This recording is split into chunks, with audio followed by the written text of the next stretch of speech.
तीन main type of rights देखने को मिलेंगे। ठीक है, फंडामेंटल राइट्स,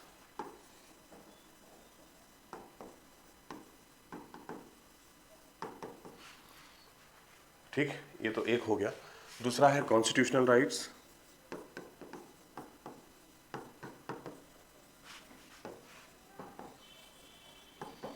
और तीसरा है स्टैट्यूटरी राइट्स। ठीक, इनके अलावा भी बहुत सारे टाइप्स ऑफ राइट्स आपको देखने को मिलेंगे, जैसे कि ह्यूमन राइट्स, कुछ लोग फिर लीगल राइट्स की भी कैटेगरी लेके चले आते हैं। ठीक, but these are three important categories of rights. बारी बारी से हम देखते हैं।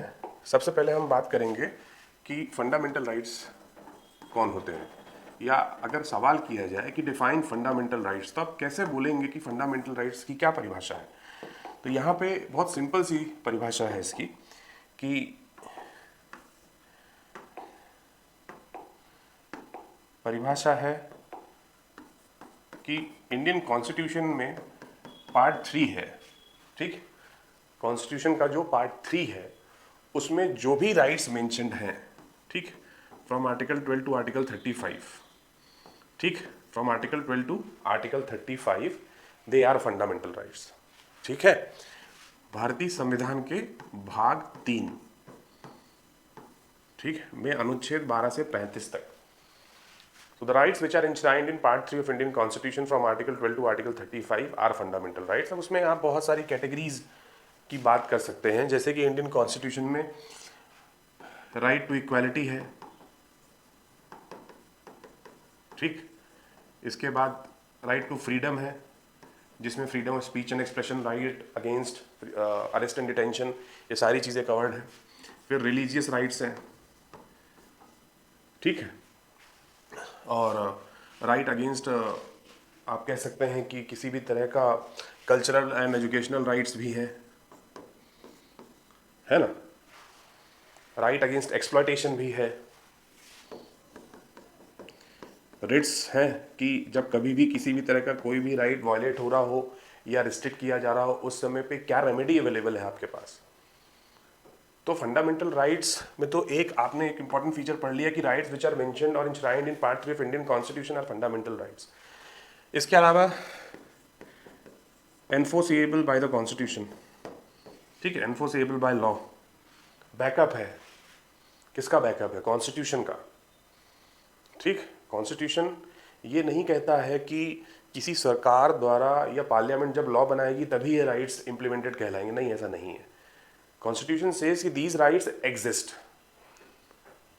अब fundamental rights are not absolute in nature, ठीक है, फंडामेंटल राइट्स एब्सोल्यूट नेचर के नहीं होते हैं। एब्सोल्यूट नेचर का मतलब, मेरा कहने का मतलब होता है कि ऐसे कोई भी फंडामेंटल राइट्स नहीं है जिन्हें आप ऐसा बोल दीजिए किसी तरह का कोई भी एक्सेप्शन या कोई लिमिटेशन ना हो। There are certain restrictions, there are certain limitations to fundamental rights which are enshrined, which are provided by the constitution itself। चाहे आप आर्टिकल 14 की बात करिए, 15 की बात करिए, 16 की बात करिए। Even freedom of speech and expression has restrictions, has certain limitations। So fundamental rights are not absolute in nature। They have certain limitations, they have certain restrictions। जो कॉन्स्टिट्यूशन जिनकी खुद बात करता है कि ये लिमिटेशंस हैं, रिस्ट्रिक्शंस हैं। ठीक, तो फंडामेंटल राइट्स की बेसिक डेफिनेशन है कि rights which are mentioned in part 3 of Indian constitution are fundamental rights. अब सेकंड कैटेगरी जब आप बात करेंगे तो सेकंड कैटेगरी कौन सी है? कॉन्स्टिट्यूशनल राइट्स की। ठीक, कॉन्स्टिट्यूशनल राइट्स, कॉन्स्टिट्यूशनल राइट्स क्या कहलाते हैं? अब ये देख के तो कोई भी बता देगा कि सर जो ऐसे राइट्स जो कॉन्स्टिट्यूशन ने दिए हों, ठीक, ऐसे rights which are provided by the constitution, है ना। जैसे कि अगर आप करंट सिनेरियो में देखेंगे तो right to property, freedom to trade and commerce, ठीक, ये सभी राइट्स हमारे कॉन्स्टिट्यूशन द्वारा प्रोवाइडेड हैं। तो constitution rights are those rights which are provided by the constitution which are mentioned in the constitution, ठीक, which are ensured and secured by the constitution. अब यहां पे एक और सवाल आता है कि सर अभी हमने फंडामेंटल राइट्स की डेफिनेशन देखी, जहां पे हमने ये देखा कि fundamental rights are those rights which are mentioned in part 3 of Indian constitution. तो पार्ट 3 भी तो भारतीय संविधान का ही हिस्सा है ना, तो fundamental rights are also constitutional rights. बिल्कुल आप ये कह सकते हैं, कोई प्रॉब्लम नहीं है इसको कहने में। स्टेटमेंट व्हेन आई से कि इनमें से कौन सा स्टेटमेंट सही है, मतलब अब अगर आप ये बोलें कि fundamental rights are constitutional rights, ठीक, तो क्या स्टेटमेंट सही है? हाँ सही है, क्योंकि फंडामेंटल राइट्स भी कॉन्स्टिट्यूशन का ही हिस्सा है, पार्ट 3 में मेंशन है। पार्ट 3 किसका पार्ट है? कॉन्स्टिट्यूशन का पार्ट है। बट क्या ये अपोजिट हो सकता है? मतलब क्या आप ये कह सकते हो कि constitutional rights are fundamental rights? तो आंसर इज नो। क्यों?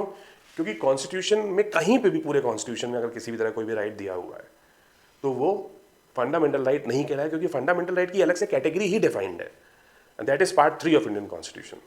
तो any right in part 3 of Indian constitution are fundamental right. इसीलिए यहां पे आप ऐसा कह सकते हैं कि fundamental rights can be called as constitutional rights. All the fundamental rights are constitutional rights, but all the constitutional rights are not fundamental rights.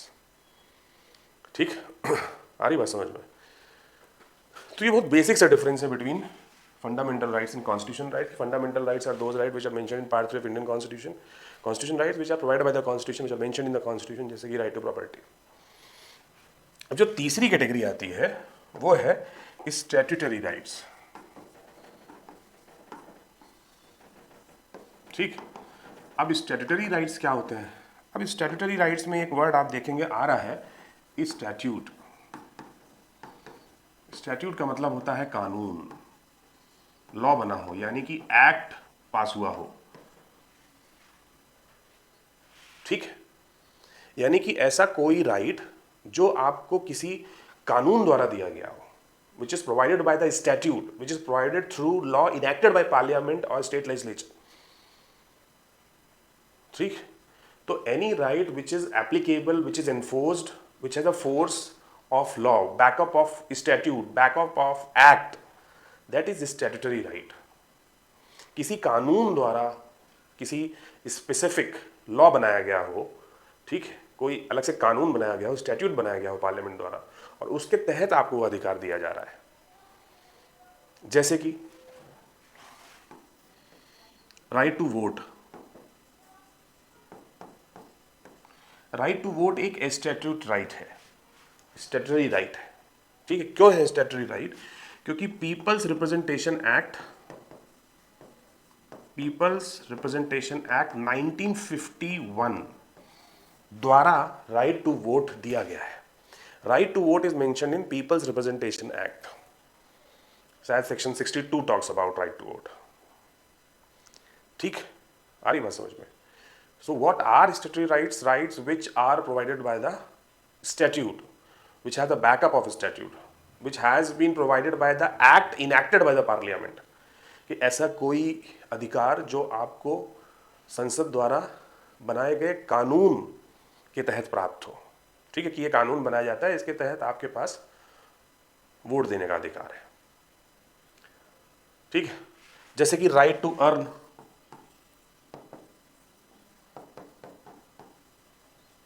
ठीक, हमारे यहाँ मनरेगा एक्ट पास हुआ था 2005 में।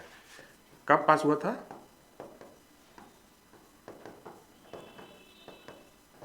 महात्मा Gandhi national rural employment generation act 2005।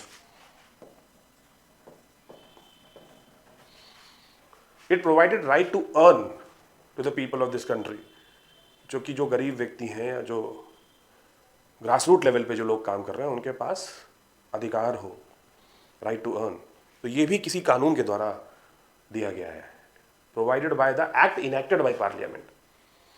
So statutory rights are those rights which are provided by the statute, which is provided by the act। ठीक, so this is what the basic difference between fundamental right, constitutional right and statutory right। अब यहाँ पे एक छोटा सा confusion कभी कभी आता है, जो एक मैंने बताया ना कि कैटेगरीज तो बहुत सारी आपको सुनने में आएंगी, तो एक कैटेगरी आप कहीं कहीं सुनते होंगे, गूगल में सर्च करोगे तो मिल जाएगी आपको, कि लीगल राइट भी एक नई कैटेगरी, कुछ लोग बोल देते हैं कि लीगल राइट क्या होता है। अब यहाँ पे हमने दो चीज़ों की बात की, क्या है वो दो चीज़ें? वो दो चीज़ें हैं, we talked about constitutional rights, ठीक, and we talked about statutory rights, ठीक। अब कॉन्स्टिट्यूशन क्या है? What is constitution? Supreme law of the land, ठीक, सुप्रीम लॉ ऑफ इंडिया।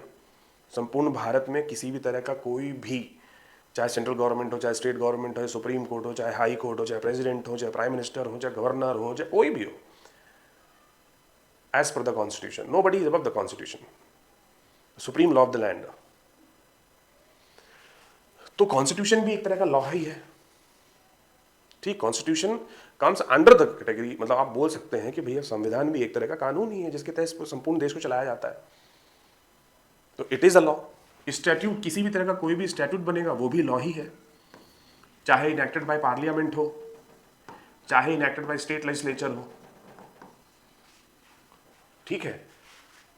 तो लीगल राइट की कैटेगरी आएगी कहां से? Any right provided by the law is known as legal right, as a backup of law enshrined in the law. तो constitutional right भी तो legal right ही कहलाएगा ना फिर, क्योंकि कॉन्स्टिट्यूशन भी एक तरह का लॉ है। और स्टैट्यूटरी राइट में भी अगर आप देखेंगे तो there is a statute, law, enactment हो रहा है वहां पे भी, एक्ट बन रहा है वहां पे भी, तो यहां पे भी लॉ बन रहा है, यहां पे भी लॉ ही है। तो legal right is a broader category when you talk about what is legal right, ठीक है। Aryaman, see there is a difference between legal right and human right, वो अलग बात है। But when you talk about fundamental rights, constitutional rights, when you talk about statutory rights, they comes under the category of legal right.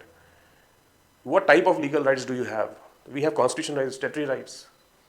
The law term is a broader concept. हाँ, constitutional right और statutory right में difference है। Constitution द्वारा जो rights provided है, constitution right है, और statute यानी कि act द्वारा जो provided है वो statutory rights category में आते हैं। तो this is what the three main difference between fundamental right, constitutional rights and statutory rights, ठीक। फंडामेंटल राइट्स का बहुत सिंपल सा डेफिनेशन है कि इंडियन कॉन्स्टिट्यूशन के जो पार्ट 3 में है, ठीक, संविधान द्वारा जो दिए गए हों, ठीक। और स्टैट्यूटरी राइट्स का मतलब होता है कि एक्ट यानी कि कानून बनाया गया हो, उसके बाद उस पर्टिकुलर राइट को प्रोवाइड किया गया हो, ठीक।